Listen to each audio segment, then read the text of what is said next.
మాజీ మంత్రి జీవన్ రెడ్డి ఎవరి మెప్పు పొందడం కోసం రాష్ట్ర ప్రభుత్వంపై ఇష్టం వచ్చినట్లు మాట్లాడుతున్నారంటూ ఫైర్ అయ్యారు ప్రభుత్వ విప్ ఆది శ్రీనివాస్.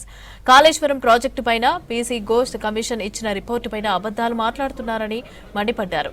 మొన్నటి వరకు కాళేశ్వరం నిర్మాణంలో కేసీఆర్ దోపిడీ చేశారని ఆరోపించిన జీవన్ రెడ్డి ఇవాళ ఎందుకు మాట్లాడడం లేదని ప్రశ్నించారు. ఎన్నికల సమయంలో ఇచ్చిన హామీలను అమలు చేస్తున్నామన్నారు. రాష్ట్రాన్ని కేసీఆర్ ఆర్థిక విధ్వంసం చేశారని ఆరోపించారు.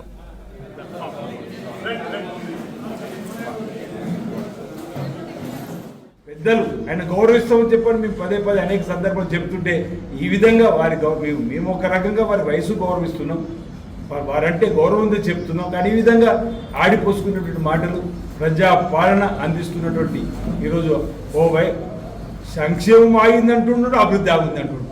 సంక్షేమం ఓవైపు అంటే వారి మాటలలో రేవంత్ రెడ్డి గారి సర్కార్ అభివృద్ధి ఒక కన్ను, సంక్షేమం మరో కన్ను, రెండు కళ్ళలాగా ఈ రాష్ట్రాన్ని అప్పులకుప్పు రాష్ట్రంగా మార్చిపోయిన కేసీఆర్ రూపంలో ఇచ్చినటువంటి నష్టాన్ని అప్పును కూడా ఇప్పుడు బాధను దిగమింగి ఈరోజు ఇన్ని కార్యక్రమం చేసుకుంటూ రెండు సమాంతరంగా పనులెత్తించే ప్రయత్నం చేస్తుంటే జీవన్ రెడ్డి గారిని సూటిగా మేము అడుగుతున్నాం. 2014లో 75,000 కోట్ల అప్పుతో 16,000 కోట్ల నిల్వతో 6,000 కోట్ల వడ్డీ కట్టుకోమని చెప్పింది శ్రీమతి సోనియా గారు తెలంగాణ ఇచ్చిన రోజు.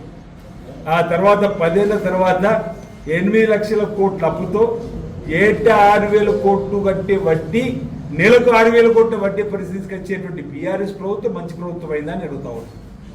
10 ఏళ్ళ 8 లక్షల కోట్ల అప్పు చేసినటువంటి బీఆర్ఎస్ పార్టీ యొక్క అవినీతి అక్రమాలను విమర్శించిన వాళ్ళు గట్టిగా మీరు నెలకు 6,000 అంటే 12 నెలలకు 72,000 కోట్లు వడ్డీ కడుతున్నప్పటికీ ఎన్ని చక్కటి సంక్షేమ కార్యక్రమం అమలు చేస్తూ ముందుకు పోతున్నప్పుడు ఈరోజు రేవంత్ రెడ్డి సర్కార్ విమర్శించడానికి మీకు నోరెట్లా వస్తుందని చెప్పంటున్నాం.